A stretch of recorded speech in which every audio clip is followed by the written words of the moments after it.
କିଛି କଥା ଆଖିରୁ ଲୁହ ଆଣି ଦେଇଥିଲା ଆଉ ମୋ ଭାବନାଟା ବଦଳି ଯାଇଥିଲା। ଗୋଟେ କଥା ସ୍ପଷ୍ଟ ଭାବରେ ବୁଝି ସାରିଥିଲି, ପର କେବେ ନିଜର ହେଇପାରେ ନା। ମୁଁ ଜାଣିନି ମୋ ଭାବନାଟା ଠିକ୍ କି ଭୁଲ ଥିଲା, କିନ୍ତୁ ମୋ ଅନୁଭବ ସେଇଆ ହିଁ କହୁଥିଲା। ସବୁ କଥା ଜାଣିବା ପରେ ଆଖିଟା ଛଳ ଛଳ ହେଇଯାଇଥିଲା। ଲୁହ ସବୁ ଆଖି ଭିତରେ ଏମିତି ଷ୍ଟକ୍ ହେଇଯାଇଥିଲା ଯେ ସବୁ ଯେମିତି ଝାପ୍ସା ଝାପ୍ସା ଦେଖାଯାଉଥିଲା। କିନ୍ତୁ ମୋର ଏମିତି ଦୁର୍ଭାଗ୍ୟ ଯେ ସେଇ ଲୁହକୁ ବାହାରକୁ ଆଣିବାକୁ ଅନେକ ଭାବିବାକୁ ପଡ଼ୁଥିଲା। ସେଇ ଲୁହକୁ ଆଖିରୁ ବାହାର କରି ଓଠ ପର୍ଯ୍ୟନ୍ତ ଆସିବାକୁ ବି ଅନେକ ପ୍ରତିବନ୍ଧକ ଥିଲା। ଲୁହକୁ ଅଟକାଇବାକୁ ନିଜକୁ ବୁଝେଇ ଦେଇଥିଲି, ଏ ଲୁହ ତୁ କାହିଁକି ଝରୁଛୁ? ସେମାନେ କ'ଣ କେବେ ତୋ ନିଜର ଥିଲେ ଯେ ତାଙ୍କ ପାଇଁ ଲୁହ ଝରଉଛୁ? ସେମାନେ ତ ପର, କିନ୍ତୁ ତୁ ତାଙ୍କୁ ନିଜର ବୋଲି ଭାବି ନେଇଥିଲୁ। ପର ଏ ଶବ୍ଦର ସଂଜ୍ଞାକୁ ନିଜ ଭିତରେ ବିଶ୍ଳେଷଣ କରି ଏତିକି ବୁଝିଲି ଯେ ଏ ପରଟା କେବେ ବି ନିଜର ହେଇପାରେ ନା। ଆଉ ଯଦି ଜବରଦସ୍ତି ନିଜର କରିବାକୁ ଚେଷ୍ଟା କର, ତେବେ ଏମିତି ଖାଲି କାନ୍ଦିବାକୁ ପଡ଼ିପାରେ।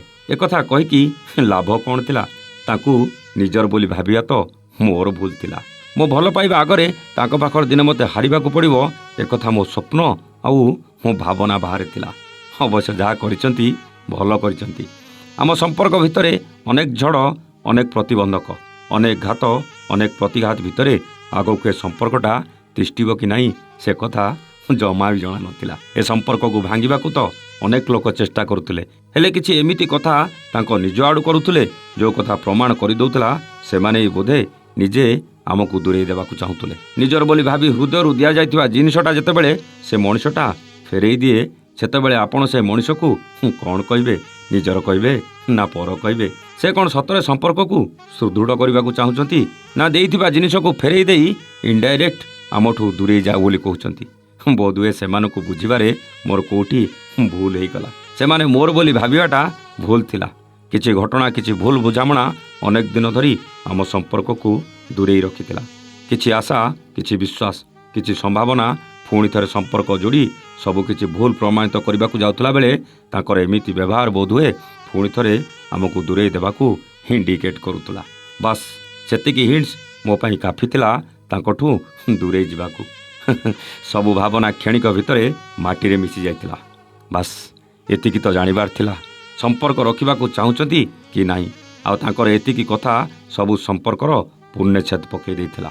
ଆଉ ମୋ ମନ ଭିତରେ ଥିବା ସବୁ ପ୍ରଶ୍ନର ଉତ୍ତର ବି ଦେଇଥିଲା।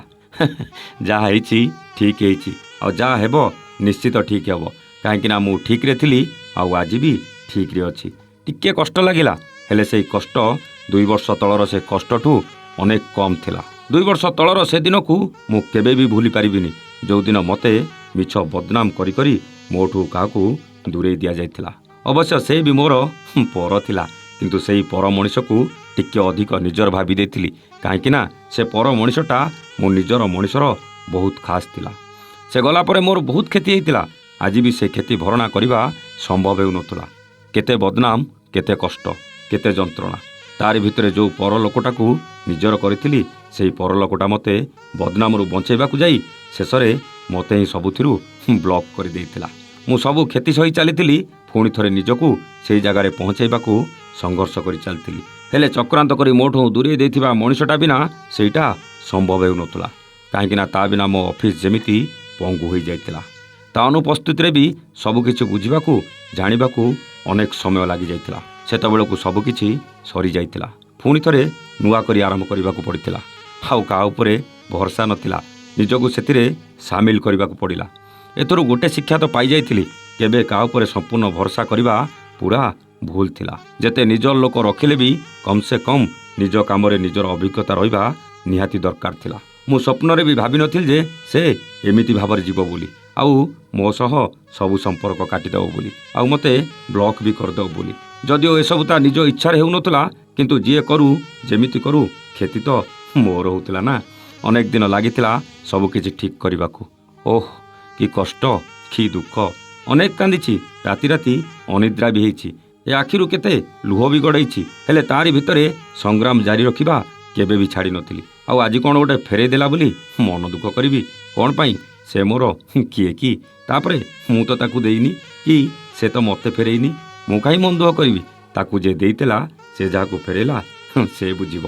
ମୋର ତ ତାହା ସହ କିଛି ବି ସମ୍ପର୍କ ନାହିଁ, କିନ୍ତୁ ଗୋଟେ ଶିକ୍ଷା ଦେଇଦେଲା, ଆଉ କାହା ସହ ସମ୍ପର୍କ ବଢ଼େଇବା ପୂର୍ବରୁ 100 ଥର ଚିନ୍ତା କରିବାକୁ ବାଧ୍ୟ କରିବି।